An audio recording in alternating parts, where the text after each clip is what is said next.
Nice. Oh, I missed a bug. There's a bug on there. Dang it. That would have been really cool. It was still cool. Super nice sound and high rate of fire. What's not to love? Hey, thanks for tuning in to Twang and Bang. I cannot believe that I missed the opportunity to shoot a fly on camera with a full auto suppressed 22. I thought that was a piece of paint kind of flaking off of that target, making a shadow. It wasn't until the mag was empty that I saw that it was actually a fly. Well, that was a couple weeks ago when Grant from Rugged Suppressors came for a visit with something that the entire industry has been waiting for Rugged to introduce ever since they came on the market with the Surge 7.62 modular 30 caliber can. That can is the Oculus 22, and it's no surprise that it is a modular rimfire can. What is surprising to me though is that in the long configuration, it's about the same length as the top performing 22 cans that are out there, and it sounds just as good too. And then in the short configuration, even though it is louder, it still sounds really, really good. And that's why it's coming up next on Twang and Bang.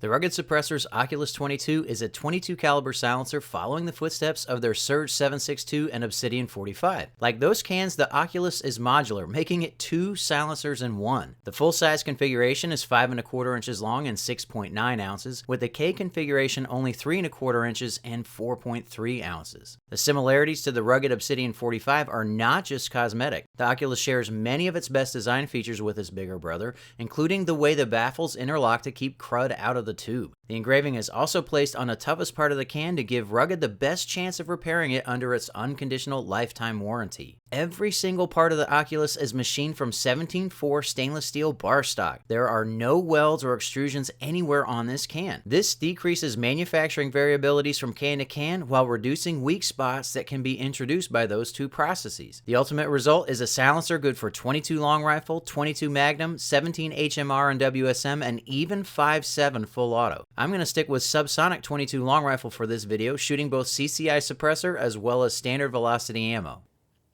These two baffle stacks look very similar, and they are, but there is a true blast baffle. You know it's the blast baffle because it's engraved with a number 1 on it. The mid baffles are interchangeable and the end baffles are interchangeable. There's a lot of really cool design in these stacks and the tubes that's not readily apparent.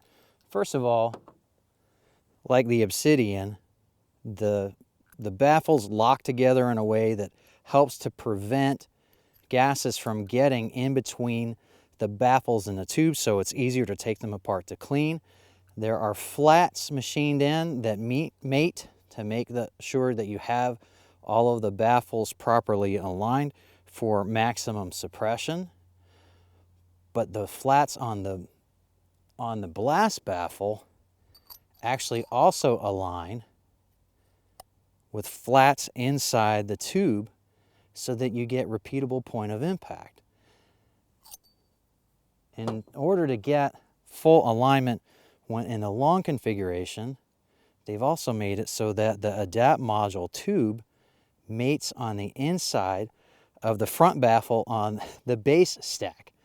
So when putting this together, we're gonna slide the base stack, there we go, into the registered tube. We're gonna thread the adapt module tube in place. Make sure it's nice and seated. Now everything is aligned and straight. Now you're gonna take the adapt baffle stack and you're going to offset it by about 1/8 of a turn, because as you tighten down the end cap, and I'm just going to use my palm for this, the last little bit of tightening down will shift the baffle stack about 1/8 of a turn. And you can actually look in there and make sure that everything's aligned. If it's not, then you adjust it, because you do want all of the baffles in a straight line. And once you have that, you're going to have repeatable point of impact and maximum suppression because of how the baffles are designed and the tubes. That's a lot of engineering going into a bunch of machined metal that isn't readily apparent just looking at it.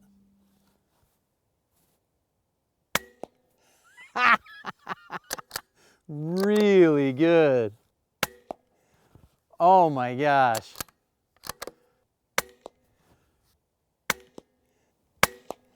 I'm shooting golf balls at about 40 yards. Oh my gosh. I can't believe it sounds so good with all the things that this can do. Let's see what this sounds like short. They can't make the can optimize for everything. They optimize the short configuration for a bolt gun like this though. So that's why these are gonna be my first shots in the short configuration. Let's see what it sounds like. Louder, but it still sounds great. Whoa. Nice. That's sweet. And this is why the can being modular makes so much sense to me, because when you shoot this, it's gonna be louder. You're gonna know it's louder. It's loud enough that you're still gonna wanna shoot the Oculus long a lot of the time. Whereas if you just bought a stubby 22 can, which there's one or two that are on the market now that aren't like big sellers, and I bet you there are gonna be more that come out, you know, you're gonna be like, I wish I had a long can too. Well, with this, you got the best of both worlds. You got the short can, which is nice, but not like the Hollywood wow of the long can, but you also have that with the Oculus. That's why this is the can that I think a lot of people have been waiting for. Pistols are notorious for a first round pop. We're gonna see what this sounds like, because really there's no noticeable first round pop on the rifle. And they even say you don't really see one on the meter either.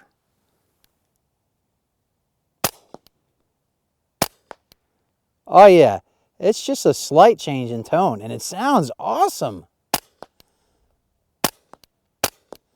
Wow. I mean, it sounds just like a staple gun. Not like kinda like a staple gun. It sounds just like one of my staple guns. Whoa. I think people are really gonna like the tone. That is awesome. We're gonna try it short, even though I was told, you know, it's gonna be louder short on the pistol. Like I said, it was optimized for a rifle, but I still wanna know. Oh.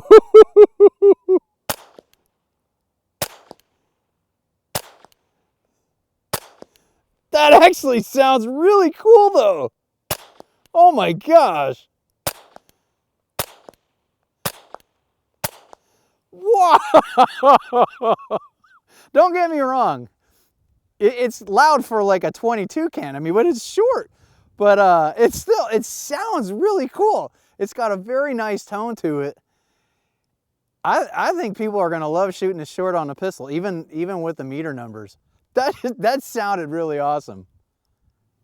All right, I know this is gonna sound great, but I wanna shoot it with my 1022 anyway. First long.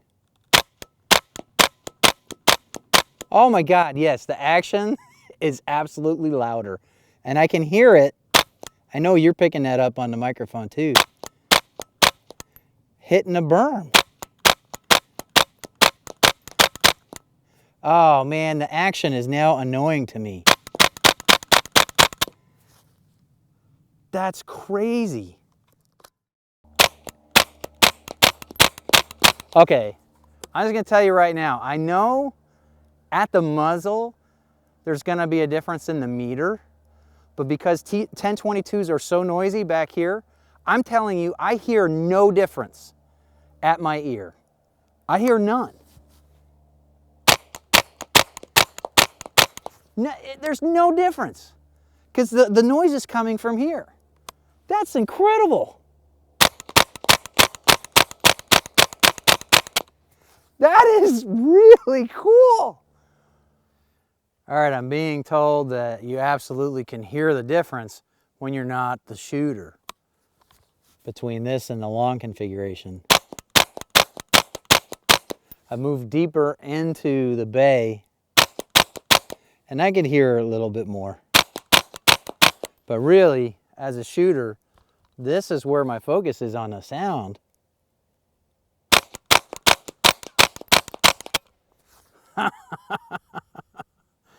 Oh, people are gonna love that. Okay, I need to shoot this short too. I know it's gonna be louder metering, but I wanna see what it sounds like to me.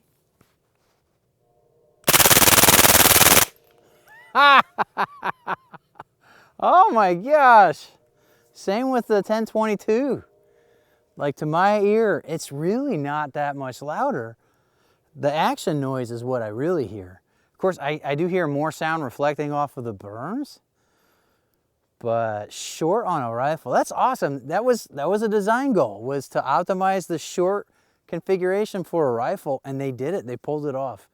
They did a really good job with this can, no doubt.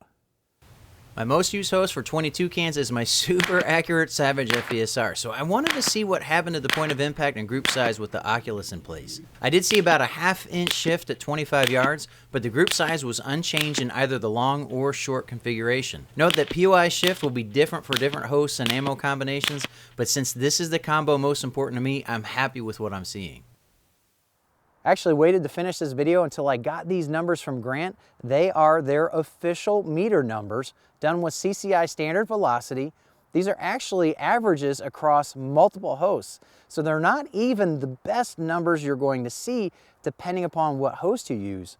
On a rifle in the long configuration, they're claiming 113.9 decibels, which puts the can right there with the other top performing rimfire cans on the market today.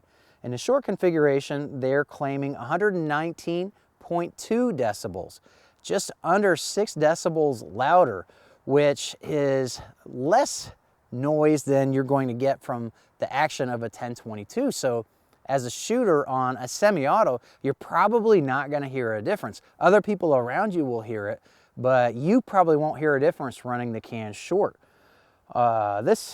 This is what's really crazy to me. There's one other can that I saw that has pistol numbers that are quieter than on a rifle, and this is one of them. In the long configuration on a pistol, 112.3 decibels. And I will tell you, the Oculus 22 is the nicest sounding can that I have ever put on my 2245. It's not only super quiet, it has a really nice sound to it. It literally is the staple gun that you hear about. In the short configuration, it's definitely louder, 125.2 decibels, which puts it in between a really good 9mm can shooting subsonic ammo and a 45 can. But it's not going to be offensive, and the tone is also really nice. MSRP is going to come in at $499, which doesn't make it the most expensive rimfire can out there, but it definitely puts it premium priced. But for that premium price, you are getting 2 excellent silencers in one. So for me, if you have the budget and you don't already have a rimfire can, it's hard to argue getting a non-modular can. This is a really good first rimfire can. But in its short configuration, it has a lot to offer somebody who might already have other rimfire cans like myself. I loved shooting it short, and I've got nothing else like it. So really, the Oculus 22 comes out as my current favorite rimfire can, which makes it my current favorite can of any kind. If you want to learn more about the Oculus 22, be sure to click the link in the video description below. Be sure to follow me on Instagram and Facebook. You can see the links right here. Be sure to click right here to subscribe so you can catch my next videos on bows, guns, and other cool stuff. I really appreciate you watching Twang and Bang, and I hope to see you next time.